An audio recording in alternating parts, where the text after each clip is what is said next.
talk about No Credit Metroid Prime, Activision Blizzard returning to the office, Dead Island 2 going gold with a date, and Multiversus losing 99% of its players. Extra, hear all about it!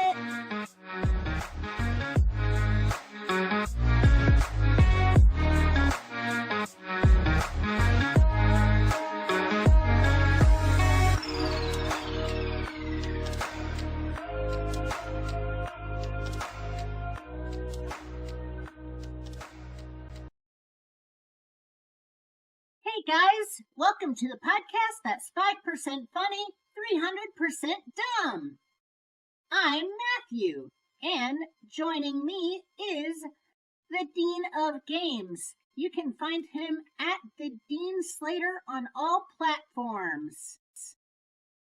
And from Twitch's Graveyard, we have Gavin. How are you guys doing? All I'm right. doing pretty well.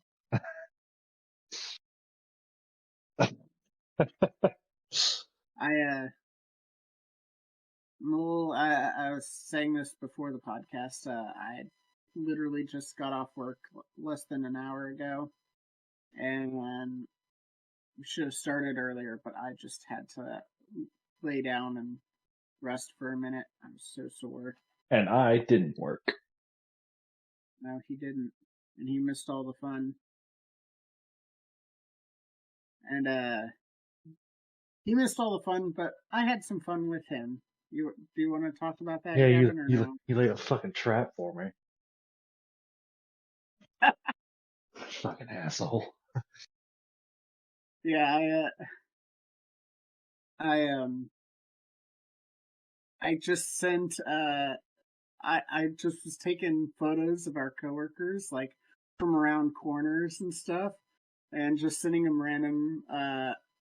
random sneaky shots of the coworkers. I let the coworkers know I was gonna do it, but I ended up sending several of those to him, and him just being like, "Yeah, okay." And then finally, I sent him a picture of a dog penis. He goes, "What the fuck? Why?" Just all caps. God damn it! Why? Well, that Fucking- sounds like fun. It was fun. Fucking unsolicited animal penises. Hey, you know you like it. I don't. I really don't. Don't be putting that out there. Yeah, you like animal penises, Nope. and Landen finds cats sexy. What? That's what you learn. For context about the Landen thing, go ahead and check out our Game of the Year podcast. And everything will be there. I remember now. Yeah. So, nowhere in the podcast has Gavin ever explained his fascination with animal penises. I have no fascination with animal penises. But we're just we'll have to find that out later. Maybe in Patreon content. So, you'll notice there's a little bit of changes here, that I'll go ahead and address. We changed our host to the person that introduces the podcast, Matthew, my son.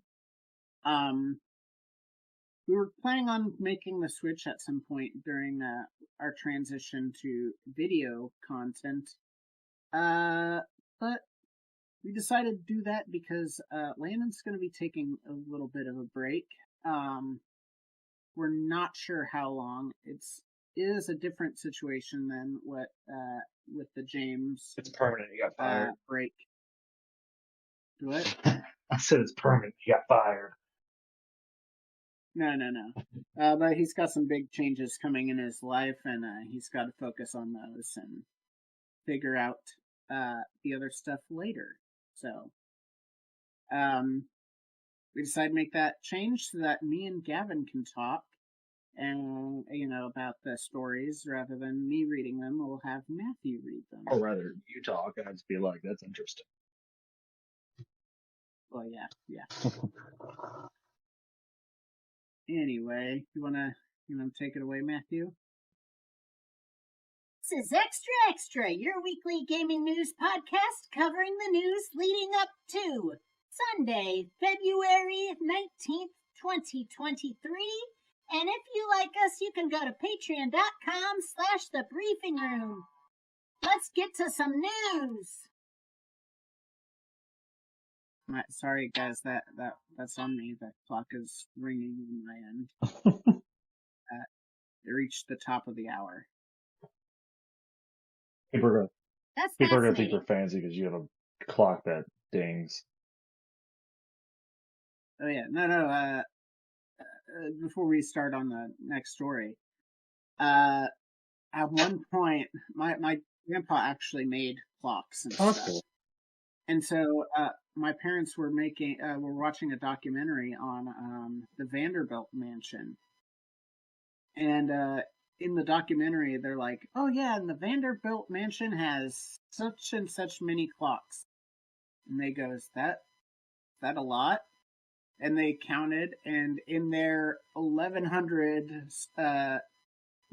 square foot home, they had more clocks than the entire Vanderbilt mansion. They're like, this might be an issue. Anyway, you can go back to reading the story, Matthew. Okay, let's start with shitty Nintendo. No credit for Metroid Prime. The end credits only have a single credit for the OG team, which says, based on the work on Metroid Prime original Nintendo GameCube and Wii version development staff. This was noticed by Zoid Kirsch. That's a pretty cool name, Zoid. Senior gameplay engineer, and then followed by Jack Matthews, technical lead engineer on the game. Both tweeted their disappointments at the discovery. While many studios did amazing work on the remaster, I'm let down that Metroid Prime's remaster does not include the full original game credits.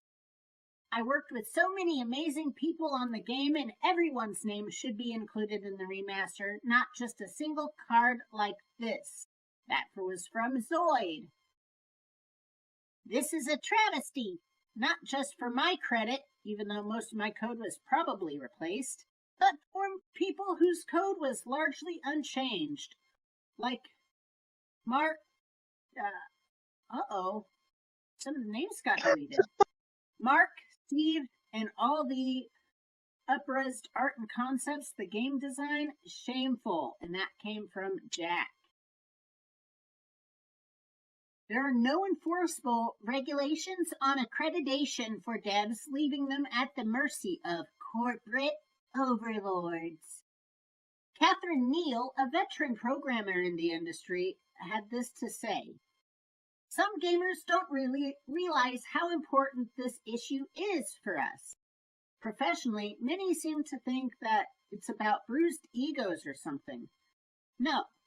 Like film and TV, it's about getting hired at the next job and not looking like a liar on your CV.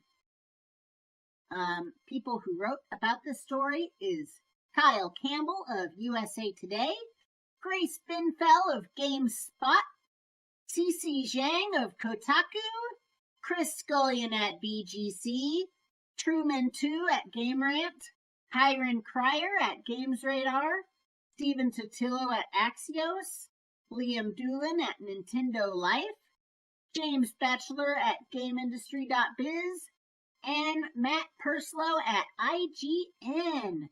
All right, guys, what do you guys think about this? First off, maybe they didn't forget to credit them. Maybe their name just got deleted like it did in our doc. Yeah. such a bad time for names to get deleted out of our doc. It's like when it comes to people not getting named. Yeah, as the person that makes the doc, I don't know how that happened. That's coincidental, and it's a serious situation. But you gotta admit that coincidence there is kind of funny. Yeah. But, it's a really shitty thing because like they said, it does get them their next job and doesn't make them look like a liar. And like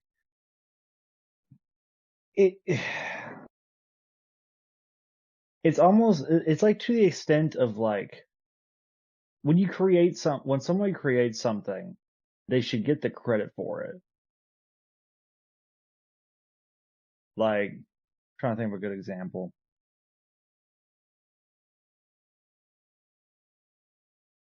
I can't think of a good example. It's been a long night. Anyways, you know what I'm saying. Yeah. The names that were tweeted was Mark HH, and then Steve McCrae. Gotcha. Those were the names tweeted out. Yeah. So, listen, it is really shitty, and this is not even the first time in the last 2 years that this has happened to a Metroid game. Metroid Dread had a bunch of people that did stuff that was in the game that were not credited because, again, without the regulations, the company had a policy that you had to work in the last 5 months or something of the game's development, and he had left early in the project, but he had formed, the person that was complaining had formed the foundation of which the game was built on. And so the game would not exist without his work. But he was not there at the end, which was an issue. And yeah, I understand you don't want credits to last too long. I think about I don't know if you know anything about what was it? Mighty Number 9. That game. That game was crowdfunded, and one of the low-end crowdfunding levels included having your name in the credits. And as such, the Mighty Number 9 credits are 4 hours long. Damn. Because it includes all of the crowdfund supporters. That's ridiculous. I think I having not played this game, I may be just talking out my ass. I believe they have a feature in the credits though, where if you push a button, you can type in your name or something. But that might not be true. And it could just be that they made the credits. Theoretically, they made the credits as a video format and inserted at the end. So they for the previous Metroid game, and didn't go back to edit it because it was a video, and it would have been much more difficult. But in this case, include them in the credits. It's not going to take that long. Just have their name in the credits. Or even another thing that was thrown out that could have worked is, a lot of games now have the credits on the main menu.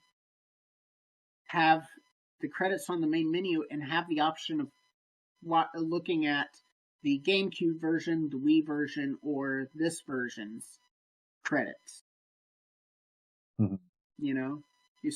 You select credits, and then it gives you, okay, GameCube, Wii, and Switch, and you can choose those 3 options. I mean, there's things that could have been done, and it is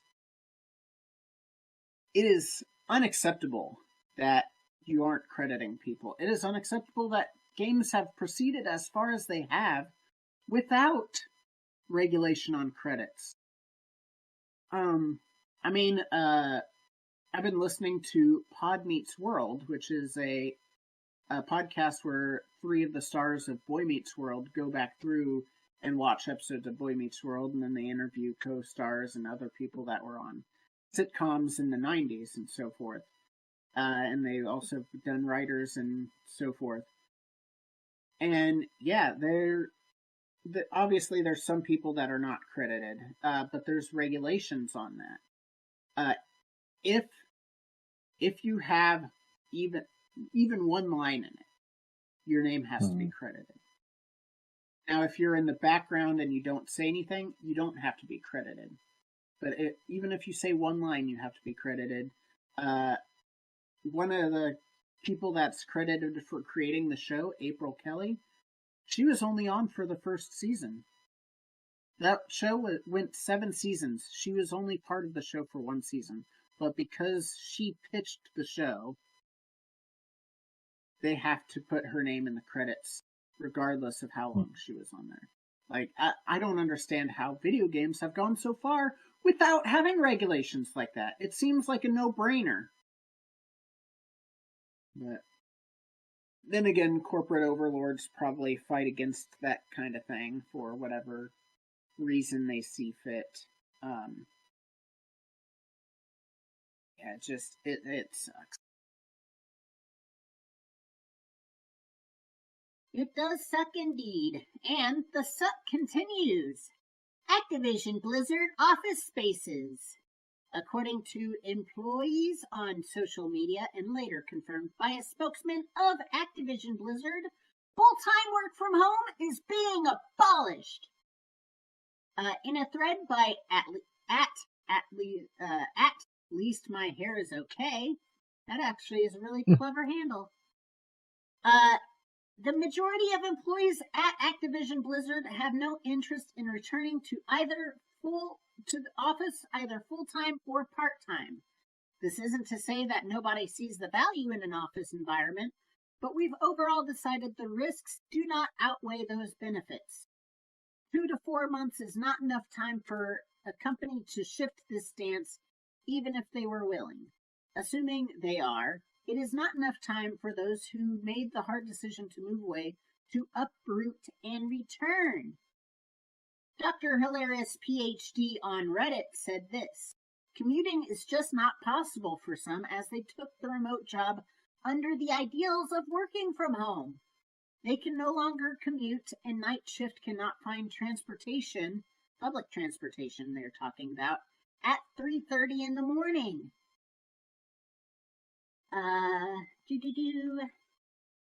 This comes on the heel of several workplace issues from Activision Blizzard, leading to a lawsuit from the state of California that led to a $35 million settlement. People who wrote about this story is Luke Plunkett at Kotaku, Jeffrey Rousseau at GameIndustry.biz, Nick Tan at PlayStation Lifestyle, and Chris Scullion at BGC. What do you guys think about this? I'll let you go first. Alright, thank you. Normally I let ladies go first, but I appreciate the, I'm very proud of it.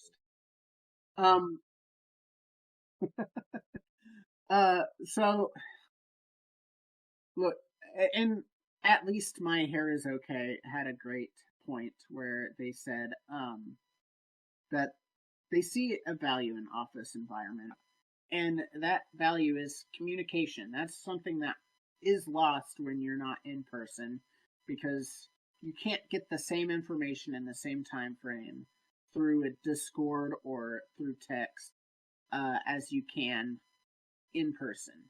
That is a value. But yeah, making commutes, that's hard. Imagine if Gavin, if you don't have a car right now. Imagine if you had worked from home, and suddenly the company that employs us is like, now you got to find a ride to work, and I didn't live next to you to give you a ride to work. I mean, it just makes happier employees to work. Plus, like I would have to walk like at least 2 to 3 hours every day before my shift and after my shift, which would suck. Yeah, but like people are happier working from home. I don't understand, both environmentally and just in terms of happier employees being more productive. I don't see a reason for offices anymore. I mean, we've urbanized so much stuff that the planet's not doing well with the urbanization. And now that we have the ability, the technology to work from home, that actually helps the environment. And guess what? Helping the environment leads to tax write-offs. And then you have happier employees, which work harder. Yeah, the communication isn't quite there, but I think the benefits outweigh the cons in this case of working from home. I don't understand all these companies being like, "Nah, we want you here. We want to watch you." Well, are they getting their job done? Well, yeah, they're getting their job done. Well, then they're getting their job done. I don't understand this. Oh, we have to watch them to make sure they're doing what they're supposed to do. You can watch them based on progress they're making in their job.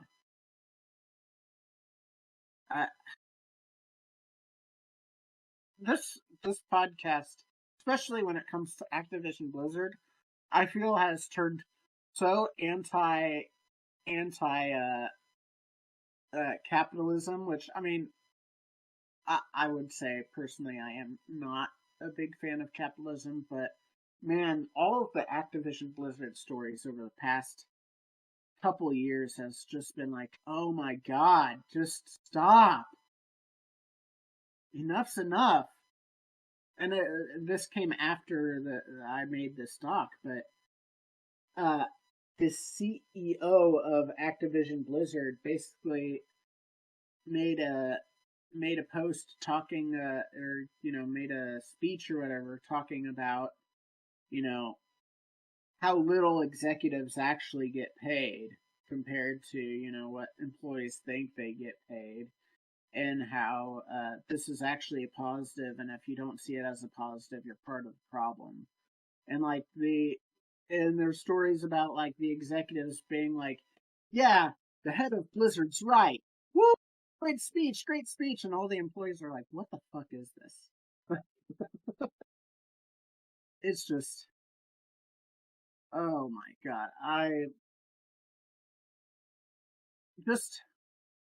Let's get all this bullshit with Xbox out of the way so they can buy Activision Blizzard and just scrap the whole executive branch. Because, oh my god, this is...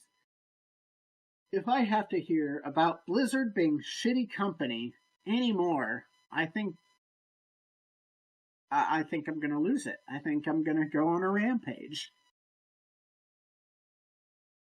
Which I think is an Activision game. But yeah, I'll let you. You honestly pretty much said everything I was gonna say, plus like way more. Yeah, I just.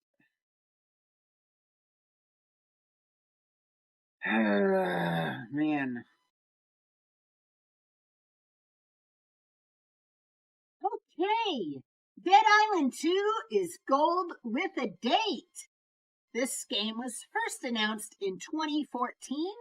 It takes place on the island of Los Angeles.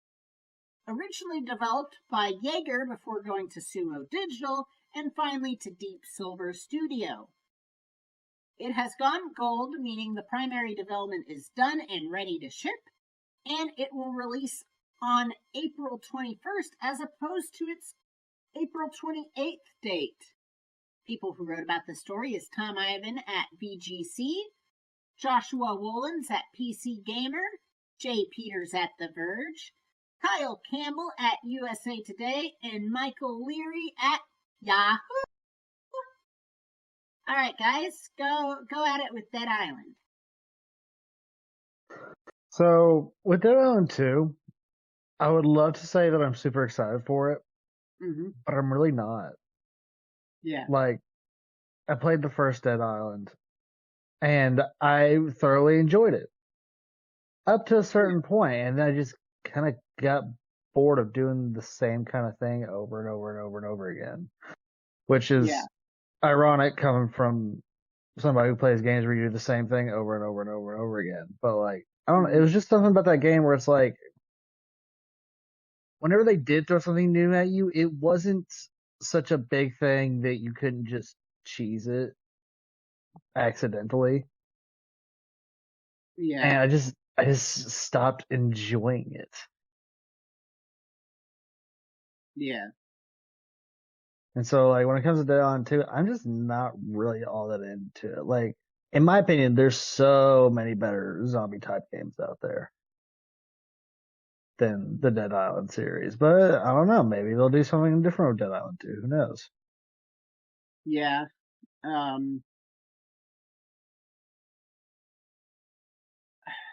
It's just I'm with you. Dead Island. First of all, the trailer piqued my interest, and then the trailer was not much to do about nothing. You remember that original Dead Island 2 trailer? That was super sad, and Yeah. like the game was nothing like what the trailer depicted, and that was the whole conversation back in the day. But as far as Dead Island 2, games that have this kind of history don't typically turn out well. I mean, you have a few exceptions here and there, but it's kind of like when games remove like the original when they make a remake, they remove the original off the store because the remake is the definitive version. It's almost always so much worse than the original, and then you can no longer play the original because they removed it from the store. Right. It's similar to that where there's exceptions here and there, but that it's more of a rule than not typically.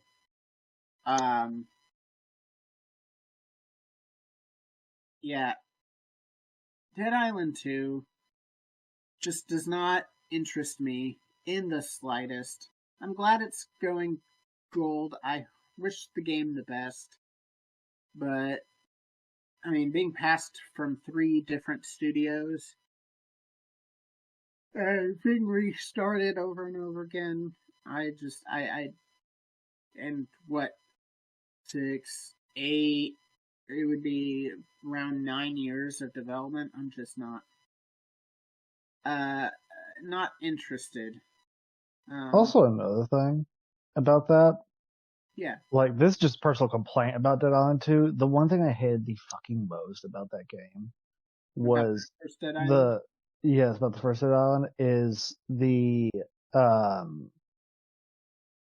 durability system they had in the game was I thought having a durability system was good, but with how quickly you lost durability in that game, you were constantly searching for weapons.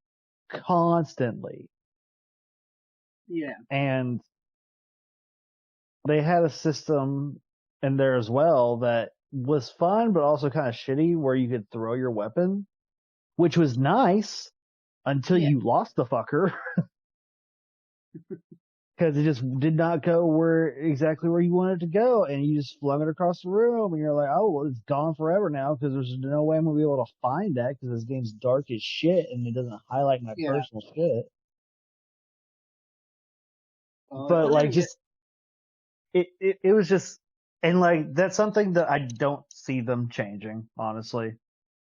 Yeah. Because like I don't see them going through the trouble to change all that and then they want if they do that's fantastic. But like if like I don't see them doing it and that's just gonna be another complaint I'll have again about it again. Having not played very much of the original Dead Island, I can't speak to its weapon durability. But a lot of people complain about weapon durability in general, and I just obviously there are, like you said, if they wear out too fast. But like people complain about that with Breath of the Wild, and I don't think they. I mean the weapons you find early game, yeah, wear out fast, and then some of the really really good weapons you find at the very end of the game wear out really fast. But all the weapons in the middle, they have quite the long life. Mm-hmm. Um, and then also in that game you get the Master Sword, which loses its power or whatever, and you can't use it for a short time. But like that weapon's always with you. I just and I just don't understand people's issues with weapon durability in general. Like I said, you obviously could do it bad, but you can say that with everything. Yeah. Well, I I mean, think like, every there's a lot of games where I think their weapon durability works like just right, if not a little too long. Because then I feel like I just have this weapon forever, and I'm like, oh shit, my weapon broke. Oh, okay. It's been so long. How do I get another weapon? But that game, man, I think there were modifications you could do to increase weapon durability, but you like lost either power or speed. I don't remember what it was, but like if it was power, like that's just shitty because it takes way longer to kill zombies, and there's a yeah, pacing it's to the almost game not that worth you it. lose. Like there's a pacing to the game that you lose, and it just makes like not going for power or speed just makes the game feel clunky in a way Hmm. because you just don't feel like the combat's as you know as fast paced as especially with how many like you could come across like a random zombie or you could come across like seven of them all in a Yeah, group running at you and you're like what the fuck do I do about this? I think it's a great way of, like, for instance, I've played my fair share of Halo games. With Halo, each game I find a weapon that I like, and I just carry that weapon with me the whole game. Like I Mm-hmm. don't, unless I run out of ammo, I'll switch to my backup weapon. But like for the most part, I just keep the same weapon I like the entire game. Yeah. Or keep the same combo of weapon because there's what they call a noob combo, where there's one weapon that immediately eliminates the shields, and then I switch to the precision weapon and headshot them. Um, but like outside of that, I don't really change weapons that much. Um, and I think weapon durability is a great way of encouraging people uh, to change weapons. I know that what we're talking about is not necessarily the story of Dead Island, but uh, I, I just want people to really think about, the gameplay aspect of it. They got to try to find ways of getting you to play with everything that they've provided in the sandbox. Mm. And I think weapon durability is not a bad way to go about it.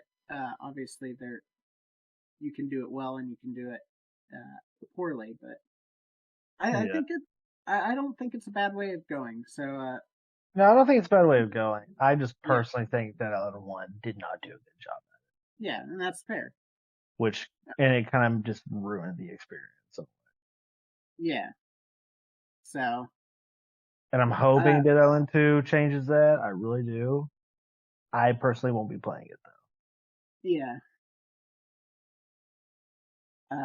Matt, have you found any other story for us to cover since what I put on the doc wasn't enough? Yeah, this is good one for Mr. Gavin here.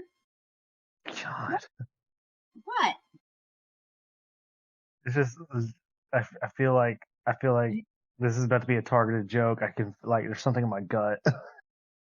Do you want me to call you Mr. Dick instead? I will fucking murder you. Multiversus daily peak Steam player count has dropped more than 99% since launch. It dropped below a daily peak of 1,000 players for the first time. This comes on the heels of a bunch of other multiplayer games shutting down. Nothing so far about Multiversus shutting down, but what do you guys think about this? Honestly, in my opinion, it's a great game, but here's the problem. Fighting games nowadays are just not as popular as they used to be. Like, not nearly as popular. Yeah, unless it's with the hardcore crowd. Yeah, unless it's with the hardcore crowd. Now, here's the thing. Multiversus, I stopped playing Multiversus, like, for a while. And I'll hop on there every once in a while for a match or two. Like, you know, if I don't got nothing else to play, I'm like, you know what? I'm going to go see what's popping over on Multiversus. I check out all the new stuff, you know, get into a match or two, and then I just get off because I'm like, I'm just not all that into it. Initially, I thought it was just me. But then my little brother, who grew up on fighting games, like, he started off with, like, the OG Mortal Kombat. Like, his first game was the OG Mortal Kombat game.